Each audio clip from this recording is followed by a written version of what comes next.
باتیں ہیں. آج آپ سوچیں کہ آپ کتنی دفعہ جس کام کو کرنے گئے، جب آپ کو معلوم ہوا کہ وہ کام مکمل ہو چلا ہے اور ایک دم سے کسی نے آپ کی ٹانگ کھینچی اور آپ اس کام کو مکمل نہ کر پائے.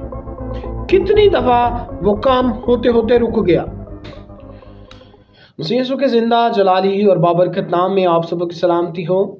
آج ایک خوبصورت جو ہے موضوع ہے جو ہم سب کو جاننا بہت ضروری ہے. اگر کوئی شخص اپنی زندگی مسیح کے ساتھ گزارنا چاہتا ہے، اپنی زندگی کو اور بہتر بنانا چاہتا ہے، اور اگر اس کی زندگی میں یہ 4 چیزیں نہیں ہیں تو وہ کبھی بھی روحانی طور پر، جسمانی طور پر، مالی طور پر کامیاب نہیں ہو سکتا. تو آئیے آج ہم جانیں کہ ایسی کون سی 4 چیزیں ہیں جو ہماری زندگی میں ہونا بہت ضروری ہیں. سب سے پہلی چیز ہے جو ہم لوگ اکثر اوقات بات کرتے ہیں کہ حکمت کا ہونا بہت معنی رکھتا ہے. اور اگر ہم حکمت چاہتے ہیں تو ہم حکمت کہاں سے حاصل کریں؟ حکمت حاصل کرنے کے لیے ہمیں خدا کے کلام کو پڑھنا ضروری ہے. یعقوب کی کتاب، اس کا پہلا باب، اس کی 5ویں آیت، جب ہم اس کا مطالعہ کرتے ہیں تو ہمیں معلوم ہوتا ہے کلام خدا میں کچھ یوں لکھا ہے: لیکن اگر تم میں سے کسی میں حکمت کی کمی ہو تو خدا سے مانگے جو بغیر ملامت کیے سب کو فیاضی کے ساتھ دیتا ہے، اس کو دی جائے گی. The first thing is that اگر تم میں سے کسی میں حکمت کی کمی ہے، and the last thing is that اس کو دی جائے گی. کہ پہلے اگر اس میں کمی ہے تو وہ خدا کے کلام کی طرف متوجہ ہو، وہ خدا کی طرف متوجہ ہو تو اس کو وہ حکمت عطا کی جائے گی. اب حکمت اور ذہانت میں کیا فرق ہے؟ اب کچھ لوگ کہتے ہیں کہ وہ شخص بہت عقل مند ہے، بچے بہت ذہین ہوتے ہیں. تو کیا ذہانت ہی حکمت ہے، یا حکمت فرق چیز ہے اور ذہانت فرق چیز ہے؟ دونوں میں بہت ہمیں فرق نظر آتا ہے.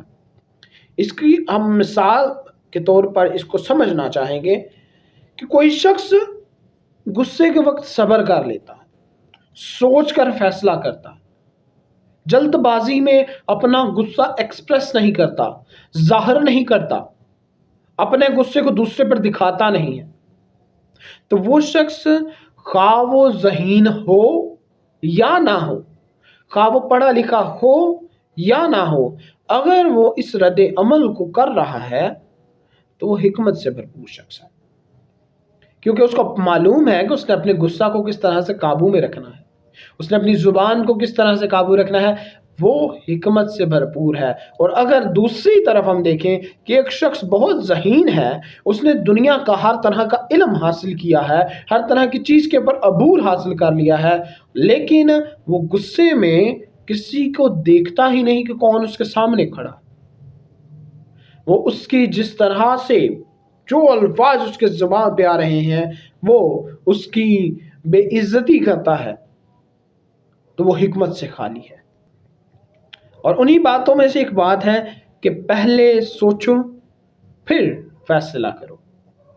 پہلے سوچنا کہ اگر میں یہ کام کروں گا تو اس کام کے نتائج کیا نکلے. آج ہمارے نوجوان کوئی بھی کام کرتے ہیں، کچھ سوچتے نہیں، اس کے نتائج کے بارے میں کچھ جانتے نہیں، اور وہ کیا کرتے ہیں، وہ اس کام کو کر دیتے ہیں. اور پھر جب وہ نتائج بری طور پر سامنے آتے ہیں تو گھر والوں کے لیے بھی اور دیگر رہنے والوں کے لیے بھی مسئلے کا سبب بنتے ہیں. پہلی بات، اگر کوئی شخص ذہین ہے اور حکمت سے خالی ہے تو اس کو کیا کرنا ہے؟ خداوند کے کلام کی طرف رجوع لانا ہے، خداوند کے کلام کو پڑھنا ہے تو وہ حکمت کو حاصل کرے گا. یہ لازمی نہیں کہ پڑھا لکھا شخص ہی، اگر کوئی شخص ضعیفی میں چلا گیا ہے اور حکمت سے خالی ہے تو وہ خدا کے کلام کو پڑھے. اس کو معلوم پڑے گا کہ خدا ان کا کلام کس طرح سے بیان کرتا ہے، کہ کہاں پر کیا بولنا ہے، کیا رویہ استعمال کرنا ہے۔ خدا کا کلام بیان کرتا ہے کہ اپنی زبان کو جو ہے سنبھالو، کیونکہ نرم زبان جو ہے ہڈی کو بھی توڑ دیتی ہے۔ دوسری بات جو ہم نے جاننی ہے، پہلی بات خدا کے کلام کو سیکھنا ہے، خدا کے کلام کو پڑھنا ہے۔ اور دوسری بات، اگر ہم اپنی زندگیوں میں خدا کی موجودگی کو چاہتے ہیں، خدا کی جو موجودگی ہے اس سے لطف اندوز ہونا چاہتے ہیں، ہم چاہتے ہیں کہ خدا ہم سے بات چیت کرے، تو ہمیں کیا کرنا ہے؟ ہمیں دعا کرنی ہے، خدا کے ساتھ وقت گزارنا ہے۔ خواہ ہمیں دعا آتی ہے، خواہ ہمیں دعا نہیں آتی، ہمیں وقت مقرر کرنا ہے کہ ہم اس وقت خدا کی حضوری میں بیٹھیں گے۔ جب ہم خدا کی حضوری میں بیٹھیں گے تو پھر کیا ہوگا؟ وہ ہمیں الفاظ عطا کرے گا، وہ ہمیں بتائے گا کہ ہمیں کس طرح سے بولنا ہے۔ اور اس کے لیے ہمیں حوالہ نظر آتا ہے پہلا تسلیکیوں اس کا 5واں باب 17ویں آیت، جس میں لکھا ہے بلا ناگا دعا کرو۔ بلا ناگا دعا سے مراد یہ ہے کہ کوئی ایسا دن نہ ہو جس دن آپ نے دعا نہ کی ہو۔ پہلا، حکمت چاہیے تو خدا کے کلام کو پڑھو۔ دوسرا، اس سے رفاقت رکھو، اس کے ساتھ دعا کے ذریعے سے اپنی باتوں کو اس کو بیان کرو، اپنے حال اس کو بتاؤ، کیونکہ خداوند کا کلام کہتا ہے کہ وہ ہماری فکر کرتا ہے، وہ ہمیں سنبھالتا ہے، وہ ہمارا باپ ہے۔ تو جب ہم اپنے باپ کے پاس جاتے ہیں تو ہم اس کو اپنے زندگی کے سارے حال احوال بتاتے ہیں۔ اور اگر ہم اپنے باپ کے پاس جائیں ہی نہیں، ہم اپنے باپ سے بات ہی نہیں کریں، تو پھر ہماری زندگیوں میں خواہ جتنی مرضی مشکلات، جتنی مرضی پریشانیاں آتی ہوں، ہم ان میں سے نکل نہیں پائیں گے۔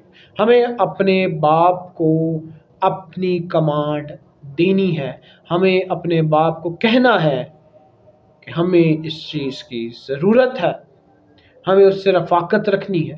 ہمارے جو دنیاوی باپ ہیں ہم ان کے ساتھ بھی رفاقت رکھتے ہیں، ہاں ان کو معلوم ہوتا ہے کہ ہمیں ہر ایک چیز کی اس وقت ضرورت ہے، لیکن پھر بھی ہم ان کے ساتھ رفاقت رکھتے ہیں۔ تو ہمارا جو آسمانی باپ ہے، ہم اس کے ساتھ کیوں نہیں رفاقت رکھتے؟ ضروری ہے کہ ہم اس کے ساتھ بھی رفاقت رکھیں۔ تیسری بات، اگر ہم چاہتے ہیں کہ ہم مالی طور پر برکت پائیں، ہمارے پاس ہر طرح کی چیز ہو جو ہمیں نظر آتی ہے کہ دوسرے دنیاوی لوگوں نے گاڑی رکھی ہے، اچھا گھر ہے، ہر ایک چیز ان کے پاس ہے، اور ایک مسیحی خاندان بھی یہ چاہتا ہے، تو اس کے لیے سب سے اہم اور ضروری نکات یہ ہے کہ وہ اچھا دینے والا ہو، وہ اچھا دینے والا ہو، وہ اچھا دینے والا ہو۔ دوسرا کرنتھیوں 9واں باب 6ویں آیت کا جب ہم مطالعہ کرتے ہیں تو اس میں ہمیں معلوم پڑتا ہے کہ خداوند کا کلام ہمیں کیا سکھانا چاہتا ہے۔ لیکن بات یہ ہے کہ جو تھوڑا بوتا ہے وہ تھوڑا کاٹے گا، اور جو بہت بوتا ہے بہت کاٹے گا۔ ہمیں یہاں سے معلوم پڑتا ہے کہ مسیحی شخص کے لیے ضروری ہے کہ وہ زیادہ بوئے۔ اگر آپ تھوڑا بو رہے ہیں تو آپ تھوڑا کاٹیں گے، اگر آپ زیادہ بوتے ہیں تو زیادہ کاٹیں گے۔ میں نے بہت سی ایسی مثالیں لوگوں کی سنی جس کے اندر لوگ اپنے تنخواہوں میں سے، اپنے جو آنے والی انکم ہے اس میں سے 90% خدا کو دیتے اور 10% اپنے لیے رکھتے، اور آج خدا نے ان کو اتنا دیا ہے کہ وہ جتنا 10% ایک انسان کی ضرورت کم ہوتی ہے، آج ان کے لیے وہ 10% ان کے 100% سے زیادہ ہے۔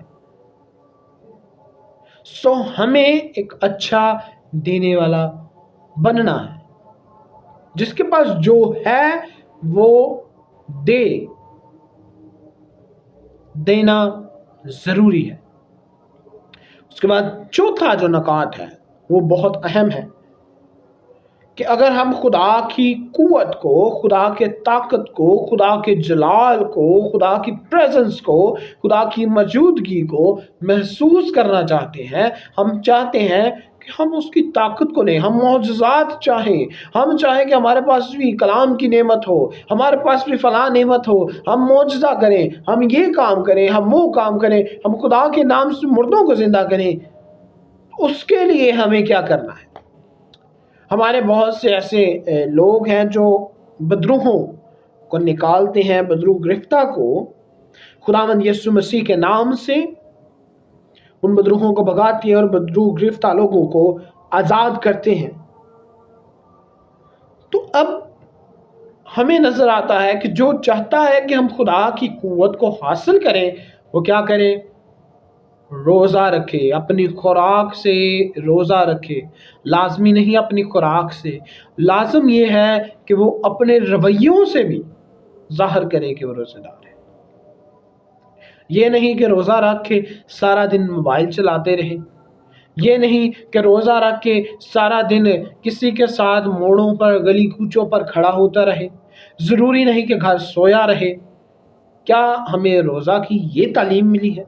آئیے میرے ساتھ نکالیے متی کی انجیل، اس کا 6 باب، اس کی 16 سے 18 آیت۔ اور جب تم روزہ رکھو تو ریاکاروں کی طرح اپنی صورت اداس نہ بناؤ، کیونکہ وہ اپنا منہ بگاڑتے تاکہ لوگ ان کو روزہ دار جانے۔ میں تم سے سچ کہتا ہوں کہ وہ اپنا اجر پا چکے۔ بلکہ جب تو روزہ رکھے تو اپنے سر میں تیل ڈال اور منہ دھو، تاکہ آدمی نہیں بلکہ تیرا باپ جو پوشیدگی میں ہے تجھے روزہ دار جانے۔ اس صورت میں تیرا باپ جو پوشیدگی میں دیکھتا ہوں تجھے بدلہ دے گا۔ سو ہمیں واضح الفاظ میں نظر آتا ہے کہ جب ہم نے روزہ رکھنا ہے، منہ نہیں بگاڑنا، اور اس روزے کے جو اجر ہے وہ ہمارا باپ ہمیں عطا کرے گا، اور وہ اجر اس صورت میں بھی ہو سکتا ہے کہ وہ آپ کو معجزات کی نعمت عطا، وہ آپ کو اپنے جلال سے اور بھر دے، وہ آپ کو اپنی قوت سے اور بڑھا دے، لیکن اس کے لیے ہمیں ضرورت ہے کہ ہم روزہ رکھیں۔ پہلی بات کلام کو پڑھنا، دوسری بات دعا کرنا، تیسری بات دینے والا بننا، اچھا دینے والا، اچھی طور سے زیادہ دینے والا بننا، اور چوتھی اور آخری بات روزہ رکھنا۔ یہ 4 اہم باتیں ہیں جو ایک مسیحی انسان کی زندگی میں ہونا چاہیے۔ اس کے ساتھ ساتھ میں ایک کتاب کا مطالعہ کر رہا تھا، تو اس میں نے پڑھا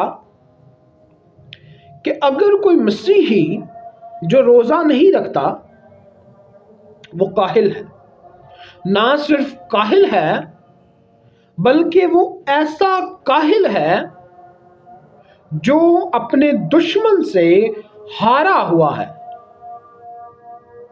اور جب بھی وہ کوئی کام کرنے کے لیے اپنا قدم بڑھاتا ہے، جب بھی وہ کسی کام کو کرتا ہے، جب وہ اپنی منزل کے بالکل قریب چلا جاتا ہے اور منزل کو بس ایسے معلوم ہوتا ہے کہ پکڑ لے گا، اس کی منزل مکمل ہو جائے گی، تو وہ شیطان، وہ دشمن اس کی ٹانگ کو کھینچ دیتا ہے، پھر سے اس کو اپنا وہ سفر دوبارہ سے کرنا پڑتا ہے، بار بار وہ اس سلسلے سے گزرتا ہے۔ کیونکہ نہ تو اس کی زندگی میں حکمت ہے، نہ اس کی زندگی میں خدا ہے، نہ وہ دعا میں وقت گزارتا ہے، نہ وہ اچھی طرح سے کسی کو کچھ عطا کرتا دیتا ہے، اور نہ ہی وہ روزہ رکھتا ہے۔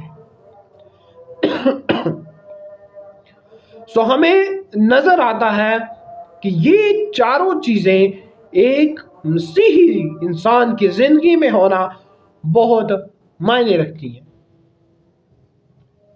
اگر ہم چاہتے ہیں کہ ہم لوگ ہارے ہوئے نہ رہیں، کیونکہ ہمارے خداوند یسوع مسیح نے ہمیں فتح سے بڑھ کر غلبہ عطا کیا ہے۔ اور اگر ہم غلبہ پا چکے ہیں تو پھر کیوں کر ہم شکستہ ہو جاتے ہیں؟ کیوں کر ہم خدا سے دوری اختیار کر لیتے ہیں؟ ہم ادھر ادھر دیکھتے ہیں کہ کوئی ہمارے لیے سبب نکالے۔ یہ میرے لیے باتیں ہیں، آپ کے لیے باتیں ہیں۔ آج آپ سوچیں کہ آپ کتنی دفعہ جس کام کو کرنے گئے، جب آپ کو معلوم ہوا کہ وہ کام مکمل ہو چلا ہے اور ایک دم سے کسی نے آپ کی ٹانگ کھینچی اور آپ اس کام کو مکمل نہ کر پائے۔ کتنی دفعہ وہ کام ہوتے ہوتے رک گیا۔ کیا یہ چیزیں معنی نہیں رکھتی؟ اگر آپ کی زندگی میں بھی اس طرح سے ہو رہا ہے کہ آپ کسی کام کو کرنے جا رہے ہیں اور آخر پہ، بالکل آخر پہ سب کچھ مکمل ہے اور آخر پر آ کر اس کام میں بہت سی رکاوٹیں ہیں، تو یہ 4 چیزیں اپنی زندگی میں اپنا کر دیکھیے۔ خداوند آپ کی زندگی میں معجزات کرنے کی قدرت رکھتا ہے۔